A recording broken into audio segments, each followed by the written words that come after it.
want you to be my baby. Well. Good evening, ladies and gentlemen. This is the Volpe Bazzo Report. You're watching another segment. Our guests tonight again are Darren Rigger and George Ondek. So this is not a rerun of last week's show. This is a whole different show. We are taping here on October 21st, but this show is going to show on November 7th, the day after the election. So you will not be hearing anything talking about that the election is going to negate.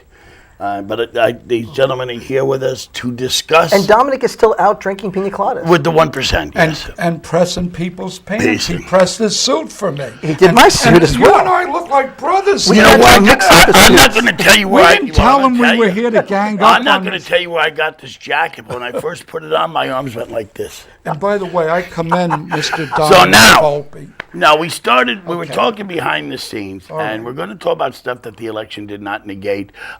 Before we talk about the really serious issues, there is a George Ondek Award coming up, and Darren Rigger's going to discuss it. New York State has awards that they give out, and they nominate people, and they choose people to be into the Veterans Hall of Fame. And it's eligible to people who served our country honorably and were veterans. And George Ondek is actually the recipient, the local recipient of this award for New York State. Congratulations, George. Was it on our side? I want to thank both. Were you on our side? Jane Fonda was. As a veteran, were you? I was a veteran in Vietnam. You had Jane Fonda? She gave blood to the North Vietnamese, you know. Oh, okay. No, we hate Jane Fonda. But when's your award? When is it? It will be November 1st at 6 p.m. December. November 1st. November 1st. At the middle school. Then it was November 1st. This show is November 7th. I was very honored by the state senator. I served in Vietnam at the 71st Medevac Hospital. Were you on our side? Yes. Okay, just checking. And I survived 2 rocket attacks. The second one I was injured in. Roger Clemens was there. Roger Clemens? You said you said you had a rocket attack. Roger Clemens was throwing baseballs at you? Where were you at the time, my friend? I was in high school. You have Purple Heart? I didn't put in for Purple Heart, but I was injured. I fractured part of my leg jumping from the fragments of a rocket attack. Some of my buddies were killed.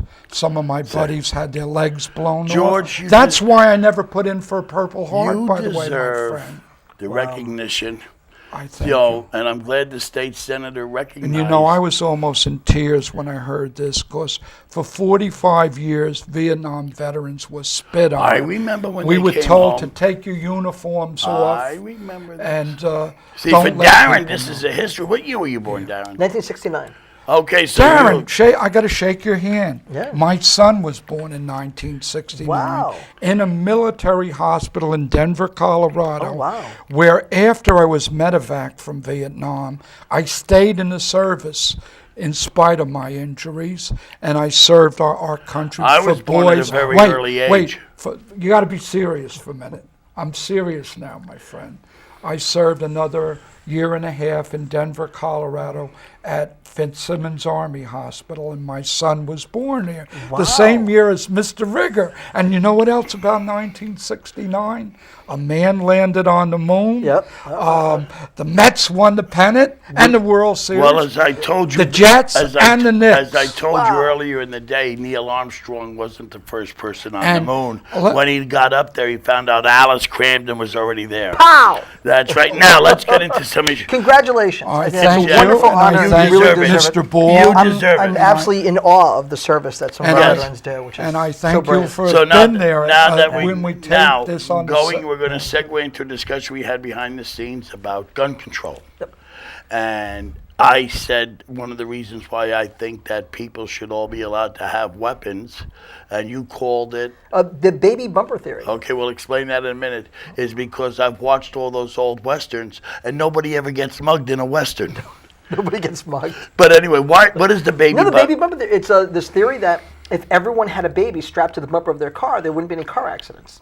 Everyone would just travel. I like more that idea. slowly, I more can think of gently, a and they- few babies that have been in my cab that I would not mind strapped to the bumper, If those ev- whiny little whelps. If every single the theory is if every single person had a gun, everyone would be very careful who they interacted Right, with. and now But it's a you crazy are bu- theory, and it's a little nuts, and it would lead to extreme violence across America. And Now, lots of killings. course, you are pretty much on Darren's side with gun control, are you not? I'm on my own side. And what is, and that I'm is? on the side.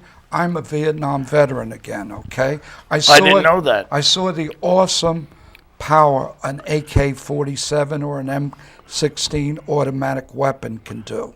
You can put a clip in some weapons, and you can kill 60 people at a time. Why do people Let me bring think. up the most outrageous evidence? Let's talk about just holding a 6-gun in your pocket. So when a guy like, has got a liquor store or a restaurant and he's closing up shop for the night and he's got, all his money on him, why does he need the state's permission to have a 6-gun? Well, And we're not talking about you an AK-47. Right. We're talking about something so that somebody else that got there, because if I'm correct, most criminals get their guns illegally. Correct. Okay, so they're not following the laws. Correct. And they got a gun. Yeah. Although this is an interesting one. The state senate is bringing this up, and it's something that State Senator Greg Ball, who hopefully by the time this airs will have lost his election, but we don't know yet. But he actually Gotta get supports that this. in, didn't you? Had to get that in. Yeah. There's a law right now that wants to limit gun sales to 1 gun per person per month. And that would be the limit, 1 gun per person per month legally in the state of New York. Now, why would we need a law like this? Why is law enforcement in favor of a law like this? Because, and I don't think 12 guns a year doesn't sound like a big limit, right, for people. But there are people going out there buying 10, 15, 20 guns at a time. Why? What law enforcement thinks they're doing is that these are some of the people that might be turning around and selling some of those guns on the black market. Because in the state of New York, you have waiting periods and background checks. So if you wanted to buy a gun illegally and you don't want to go through a waiting period, you don't want to go through a background check, you need to find someone to buy a gun. So I just can't. And so this is one of the ways that law enforcement is starting to say, why do you need to buy 25 guns at a time? Are you reselling them to My bad people? father had a gun. My father had a gun. I found this out. I'm maybe 8, 9 years old when I found out that he had a drawer on his desk with a key lock. I always was wondering what was in it. And one day I was there when he opened the door because he was cleaning his gun. And I said, wow. I said, he says, he had one since he was in the National Guard. During the Korean War, he was in the National Guard. And I said, wow. I said, my father has a gun. And when he died, still had the gun. He always took care of the gun. My mother had to bring it to the South, where she lived in South Carolina at the time, to the police department to turn it in South Carolina because she didn't have a permit for the gun. Oh. But the funny thing is, thank God one of her neighbors was a cop, because he came with her to go to the police, and so she wouldn't get pulled over on the road and have a weapon in the gun. I mean, that whole catch-22, it was funny. Yeah. But why would anybody need more than 1 gun? Here's what I'd like to say on this. Again, getting back to my Vietnam service. I didn't know that. I am not against anybody with 1 gun or a 6-shooter, okay? The Second Amendment says you have a right to bear arms. And armed bears. Or bear whatever. In New York State, you can bear whatever. You want us to get bear? Does this air after 10? Well, by the way, before I finish this, Mr. Bazzo, I have to thank you again for inviting me on your show. From what I understand, Invite you wouldn't leave. We tried to kick you out the It's one of the Cablevision most door. popular show. Whatever show you go on becomes one of the most Now, popular. you have to invite Andy that'll be on your show, because you have your I own do. show. Oh, and no, he I'm does. giving you that Yeah, he does. open invitation. But He I- usually tells me don't come out at night. won't He's invite me busy on his show. working. No, I heard him invite you to do a show with him. He's never invited me. Go ahead, invite him now. You're invited to do a show I with hear me. nothing. I got a point. Finish your point, because I want to get off this topic. And I am going to salute somebody who just won the other day, Congresswoman Nita Lowey. She introduced a bill in Congress that would limit assault weapons. And again, let me finish. You know, you're going to look like a putz when Joe Carvin wins. A problem you have, Mr. Bazzo, you don't let your guest finish. Because I told you we're not going to deal with national politics This on isn't this show. national Sure, you're politics. predicting a winner of an No, election that hasn't I'm not taken place. predicting any winner. I'm still wearing my October pin. This is a past tense. It already happened when this show We is don't gonna know happen. what's going to happen. Okay. Well, if it's wrong, I'll buy a soda pop. No, I'm no, not no, a beer it's all right. drinker or a But I wine want to get drinker off this like because all the pubs we that had are being breaking opened in news this week. Peekskill. We had Let breaking me news. finish my point. You made a point before this show started. Yes. We had breaking news. Okay. Bill Ryan, legislator Bill Ryan of the Westchester County Legislature, Yes. has announced he's going to run against Rob Astorino next year for county executive, because now we're going to look ahead at 2013. 2013. And I know both of you know Bill Ryan. And I want to know, because everybody figured Ken Jenkins, the president majority chairman of the board. Correct. But Bill Ryan, he's the first out of the gate here. What do you, and tell our readers what you know about Bill Ryan, our viewers, what you know can about go Bill first, Ryan. Mr. Rager. Well, I mean, you know, Bill hasn't. I haven't lived in Peekskill while Bill was here in Peekskill, but I know that he was very active when he was here in Peekskill. He not only served with the Democratic Party as chairman of the Democratic Party while he was here, but he also served as our state assembly person. Well, wasn't he the as our state- assemblyman from this district? He was state assembly person from Peekskill. He was our state committee person from Peekskill. He actually ran for office, I believe, against George Pataki and lost in that election.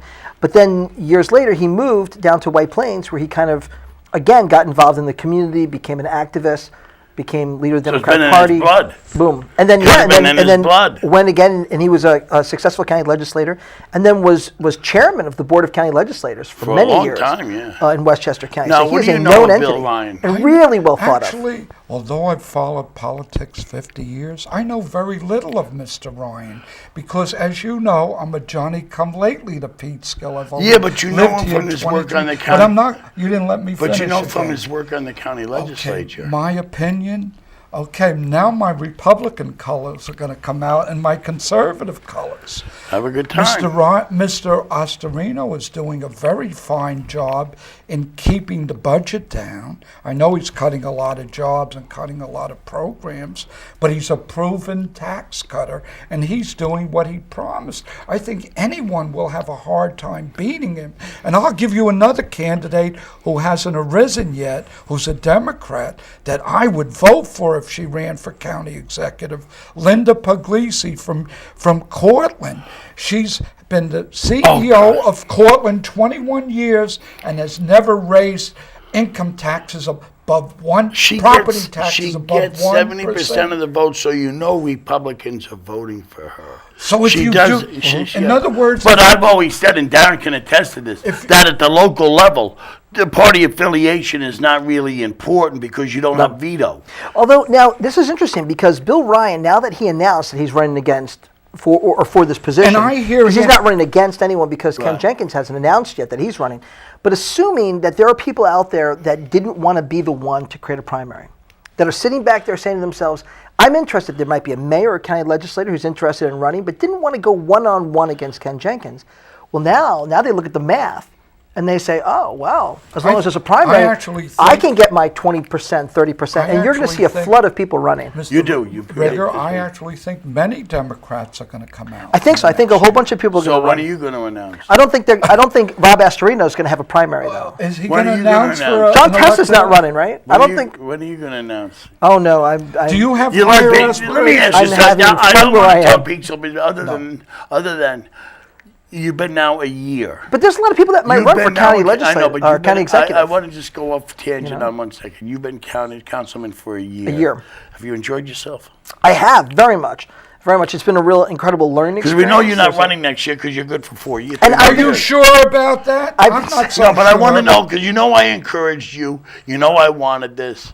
Has it been what you wanted? It's yes, absolutely. It's been an incredible experience meeting so many people in Peekskill in this position, but also learning so much. I mean, it's when I felt a little overwhelmed about 3 months in because there was so much to learn, so much to know. I about know the you were on the mechanisms show of the city. saying how overwhelming Yeah, it was. Mr. and Drew Claxton set me aside, and she's very experienced. She's been there 12 years, and she leaned over to me and she said, After about 4 years, you'll start to get the hang of it.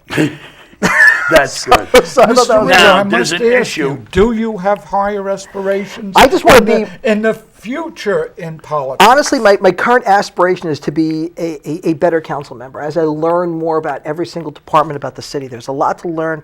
Just Department of Public Works is just so much to learn and know. The water filtration plants.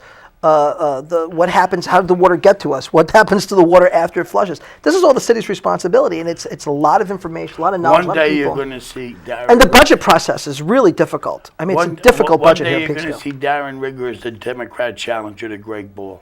Oh, dear. No, anyway. He didn't win the election. I just went over that. Okay, that's right. He didn't win. I'm He's sorry. not And By the did way, by the way, did Sandy Galiff win? Did Sandy win? I heard she won. I think Okay, she won. I think she did. now- You both owe me a Pepsi. Now, very important. Been in the news. Came as quite a shock to everybody when it first hit the news. I must have had like 700-800 hits on my blog because I was one of the first to post it from the bid. The Paramount shutting down. Yeah, shocking. Now, I want to get both of you because I know Peekskill has now sent out a release. Correct.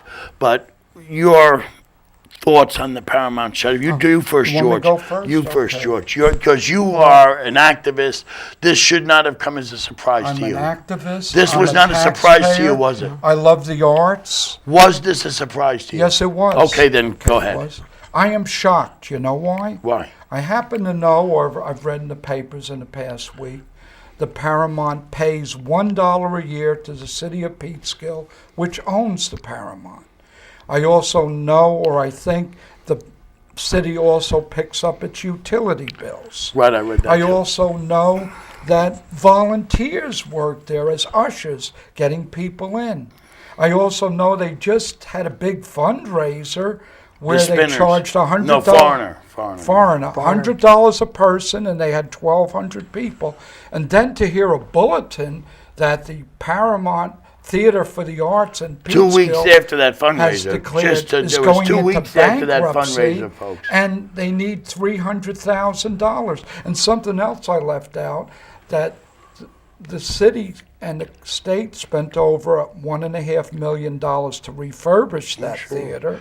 It's a It jewel. almost seems like there was some mismanagement of funds there. Where did the money And is go? an investigation going Okay, to be done? this is And Darren's what- question. well, I didn't No, finish. wait a second. I Let didn't let finish. Darren answer that first question. Okay, no. Is there going to be an investigation where the city- money went? So, what I think is important that people know, the city does not run the Paramount. I know that. The city owns Just the Paramount owns it. building. No, right. And then Correct. There's a this- board of this directors. Correct. There was a board. Who are that- the that's board at of directors? There's a whole host of people that But serve Vinny, as Vinny board Vessi's members. the head He's of the it. chairman. Right, he's chairman the of the chairman of the board. board, Vinny Oh, Vessi. he's in arts. I know he's the Republican. he was the mayor. chairman He was of the mayor, yeah. Peekskill. He was the past mayor. And And he serves as chairman of that board. And so the city does lease the building to them for $1 a year. They pay the utilities on it, but in the last year, they have not been able to pay the utilities. So they owe the city about $100,000 in back payment of utilities. And the city used to give them $50,000 a year as just an art grant. I heard they just to help. requested an extra $50,000 too this year. During the crisis, they did request it, and the city said no because You got your own hands tied And with your own another budget. slap in the we don't have face. the money. Yeah, I know. we Another can't. slap in the face is the people who have bought tickets in advance, I read, are not going to get their money back because they're Yeah. filing for bankruptcy. When- They hired a high-powered law firm, and the people are not going to get their money back if you bought advance tickets. When the current board did what they did, which was just lock the doors, they just closed the doors, and they kind of unplugged their phone. It was not. I think my opinion now. It was not the right way to handle the situation because they left a lot of questions. They left a lot of people hanging. A lot of investors. A lot of people that bought tickets. So the city, in response, by them doing that, they've voided their lease, their Mr. contract. Rigger, I gotta So the ask- city changed the locks on the doors. We're beginning an inventory of what's in there, so we know what's ours, what's not ours. And the city has put out what's called a RFP, a request for a proposal to see if there are That's other what the entities, press other release groups. that came from. And that's the Mr. breaking Rigger. news. The breaking news is we are actively, as a city, looking for some entity to take over the Paramount and get it open again. Mr. Rigger, I got to ask you a question then. Is there any board over this board that asks for accountability on how the money has been being spent over the years? We don't know. We don't know. The short answer is no, that there's no board over the board. The board is just an independent board. Or do Now, they have to report to an auditor? they have to answer some questions to their debtors. It's our understanding that they owe between $300,000 and $500,000. Everything from bank loans, from a local bank, to ticket holders, or to people that rented the Paramount to do their holiday shows. And now some of them put deposits down. So do they have and they a- just walked away. So some of those people, I think, are going to want answers, want to know where the money is. Of course they are. And it's going to trigger New York State. You know, it's a 501. It's a charity. The board is a charity. not-for-profit. Right. So they are governed by the state's attorney general's office, and they don't like when people just vanish and go under. So they're probably going to do some sort of an What's audit that, to go make sure. Spanish and go under? What does that mean? They'll just well, they just close their doors. They just stop. Oh, that sounds stopped like an everything. ethnic slur against No, Spanish. No, vanish. No, That's Spanish. I want to get to If they just another. vanish and close their I need to doors, get you to can't I have do a that. further question to ask. Go ahead, because this But is we my want show, by the way, George, not yours. We want the Paramount to open up. You know, obviously, we want some reputable organization to run it. Yeah, it does seem like there should be some accountability on how money was being Can we make it a spent. tattoo parlor? There's a tattoo parlor coming to Peekskill. Yes, I heard. Yes. Can Our we- I heard first it's going to be one. on Can we North have Division hens Street. in It's going to be called backyard? Speakeasy Tattoos. Can we have hens in the backyard but no roosters? You cannot tattoo chickens in Peekskill. And who's Now, going to how do the about, roosters? I know better That's not yet. legal. I know what we should do. We should turn it into a vaudeville house. And then we could get our own Gypsy Rose League, because you know that Why? Teasers, which was the Lake Lounge in Mayapack, closed, so we need a place. We can.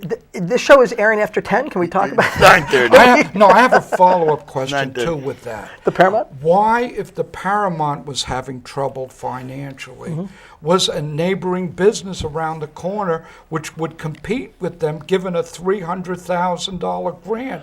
I think it's a Mr. Ford. You know, it's really funny. and Grants are done so many years in advance that you put in grant applications while money's available from the city, from the state, from the county, from charities. So lots of people give lots of different grants. Maybe that's and they're all decide. You put in a grant application, you won't actually get the funds.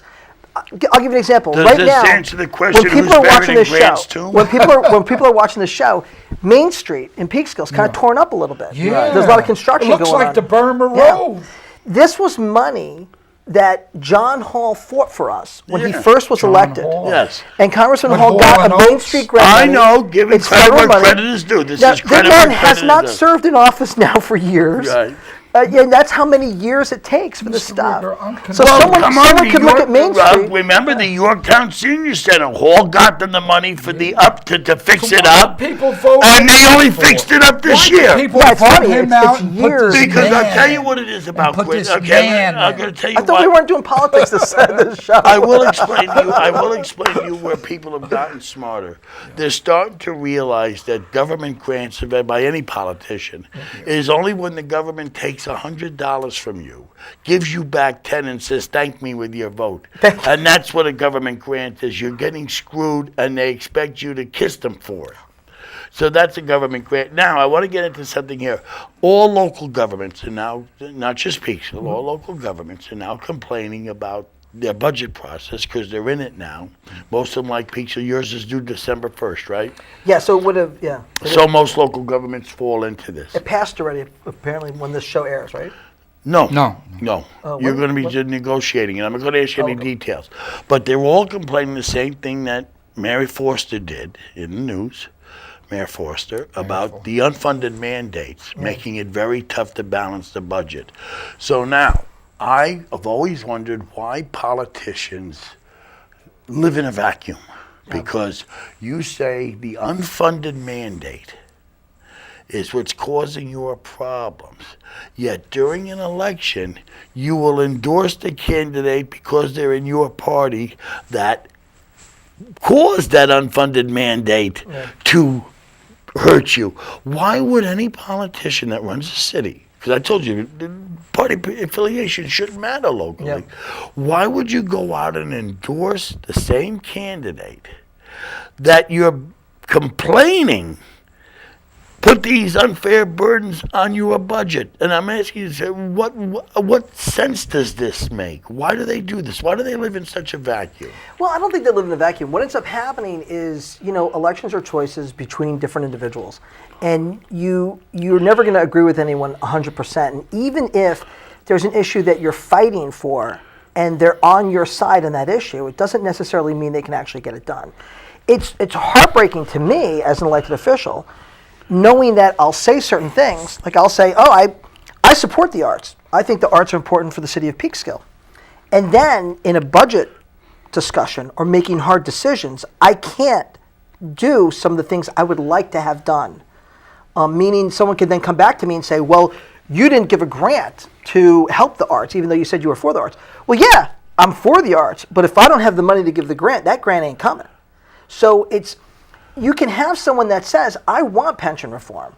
And I do think it's unfair. And you're seeing a situation right now where the city of Syracuse, the city of Yonkers, the city of White Plains, all of them are petitioning the state for bailout money because they're on the brink of bankruptcy because of something that was set up 50 years ago. Weissman let that cat out of the bag, and the next day you see Mike, what's his name, Spanish, not Yonkers, we're not doing it. I mean, they're all petitioning for bailout money because this is something that was set up many, many years ago. It involves the governor, it involves the comptroller, but it involves the entire pension system. The point is, and Cuomo fought for Tier 6, which at the end of the day does, as unpopular as it is amongst unions and amongst Democrats that depend on unions to support them and vote for them, that was very unpopular for the unions and for Democratic-based vote.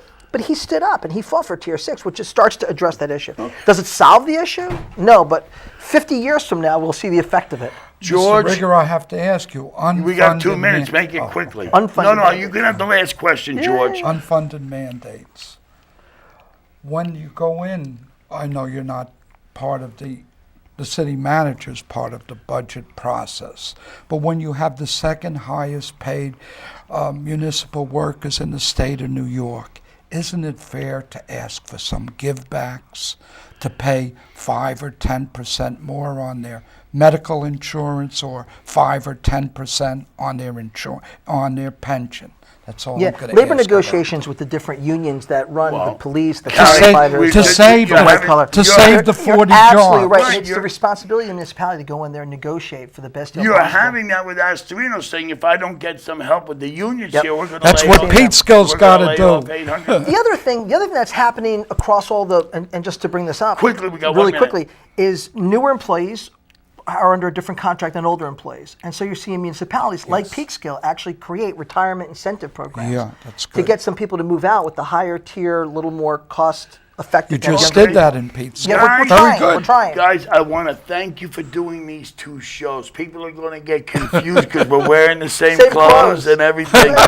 We'll switch suits and we'll George, maybe we're 3 brothers. Thank you very much, Darren. Darren, nice meeting you tonight.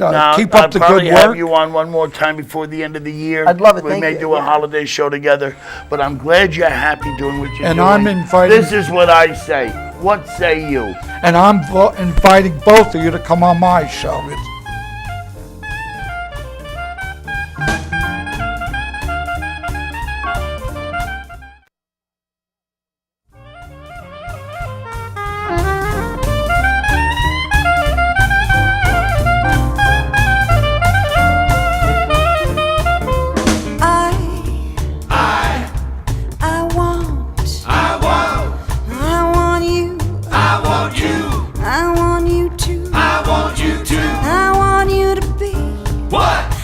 You to be my baby. Will you? Will you please? Oh, will you please tell? Will you please tell me? What? Are you gonna be my baby? Listen to your mama and you never will regret it. And if anybody wonders, you could tell them how to set it. The only thing I know is that I never can forget you. I've been longing for you, baby, ever since the day I met you. Got you where I want you and I'm never gonna let you get away from me.